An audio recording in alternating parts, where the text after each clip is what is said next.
In the middle of dinner, his pregnant wife released a loud fart and laughed, saying, "Even kings do it." But in a burst of rage, he grabbed a handful of beans, smeared it across her face, and then slapped her. What happened next shook the entire village. You won't believe how it ended. In the community of Rouvain lived a boy named Kedro.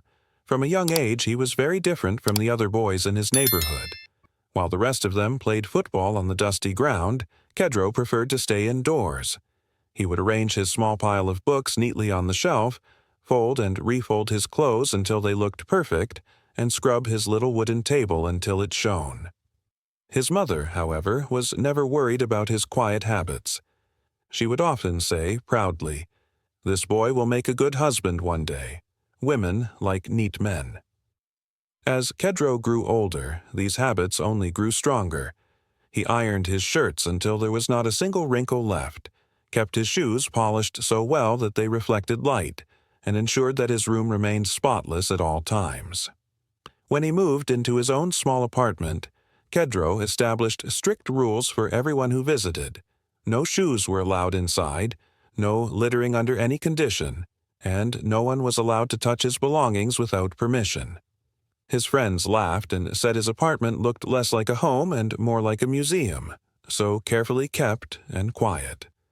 One day, while attending a wedding, Kedro noticed a young woman named Sira.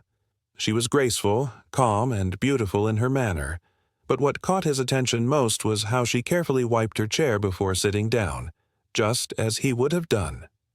This small action struck Kedro's heart, and he felt that she was someone who understood his way of life.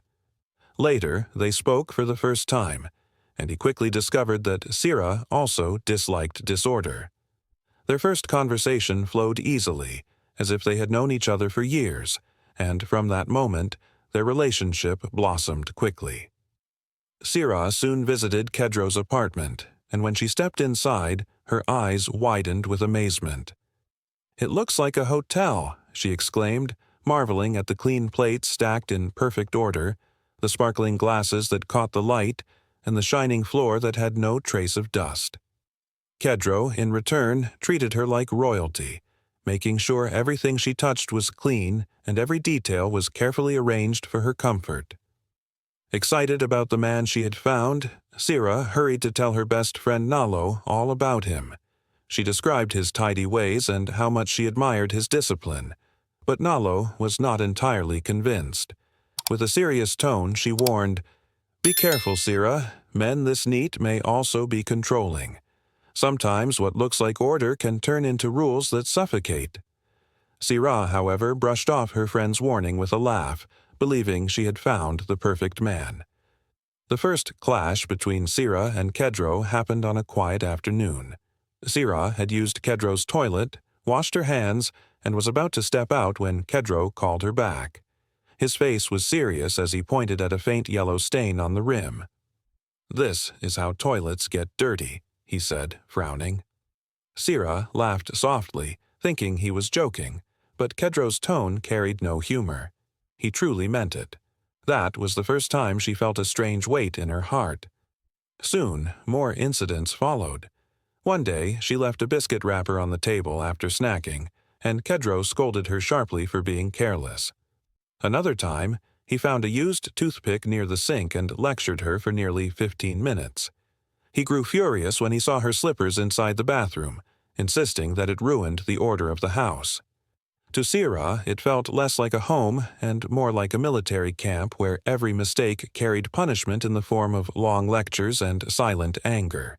She began to wonder if Nalo's warning had been true.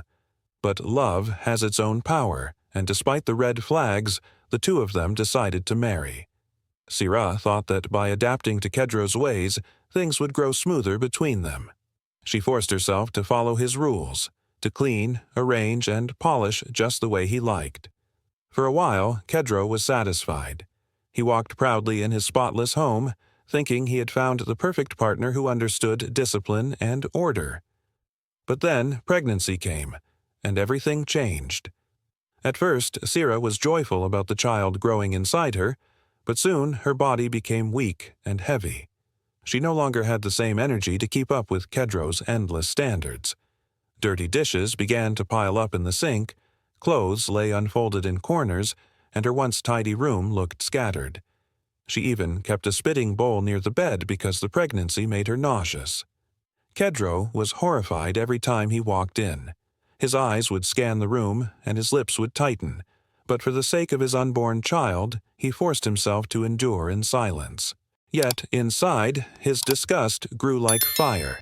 He felt his world of perfect order slipping away. The breaking point came one evening. They were eating beans and plantain together in the sitting room. Syrah, tired from the day and feeling unusually playful, released a loud fart. She chuckled and said, "Even kings do it."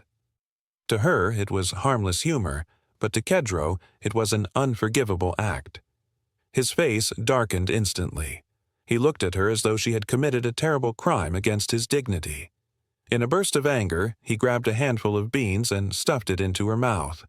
Shocked, Syrah tried to push his hand away, but he smeared the food across her face, staining her cheeks with oil and crumbs. The laughter that had once filled the room died instantly. Before she could speak, his hand landed on her cheek with a sharp slap. The sound echoed through the quiet apartment, leaving both of them frozen in silence. Syrah's eyes filled with tears, but her heart was filled with something heavier than pain, a question of whether this was truly the life she had chosen.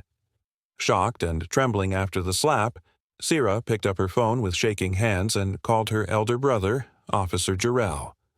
Within minutes, the wailing siren of a police van filled the quiet street, and neighbors rushed out of their houses to see what was happening. The van stopped in front of Kedro's apartment, and before he could even explain, the officers stormed inside and dragged him out by his shirt. The neighbors mocked him loudly, laughing without mercy. "He beat her because of a fart," some shouted.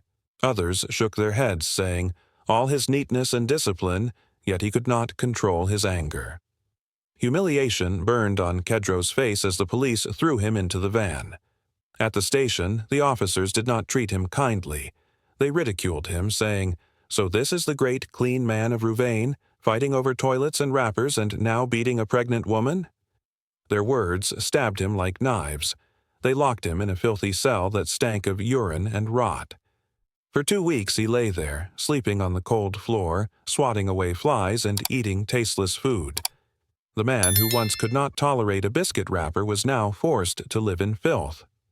After his release, Kedro thought the nightmare was over, but the worst was waiting.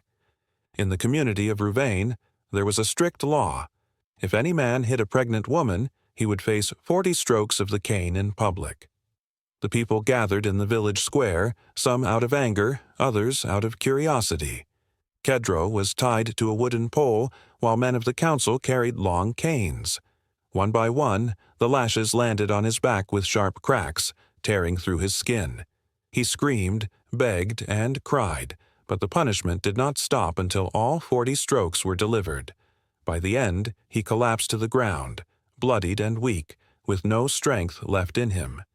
Meanwhile, Syrah's suffering deepened. The stress, shame, and mental torture took a heavy toll on her fragile pregnancy. Within weeks, she lost the baby, her heart broken beyond repair.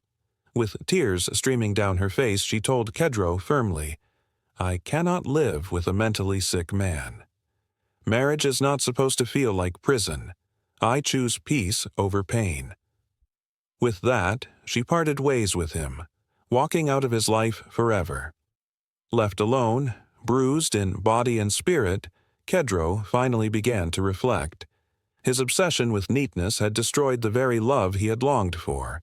He realized that too much control and too many rules could suffocate happiness. He whispered to himself, "In life, everything is good only in moderation. Cleanliness is good, order is good, but when taken too far, it becomes poison. Balance is what makes life beautiful." From that day, Kedro carried the painful memory as a lesson to others, warning young men and women that extremes, whether of anger, control, or perfection, only lead to destruction. Have you ever experienced this kind of life partner? If yes, then how you dealt with him.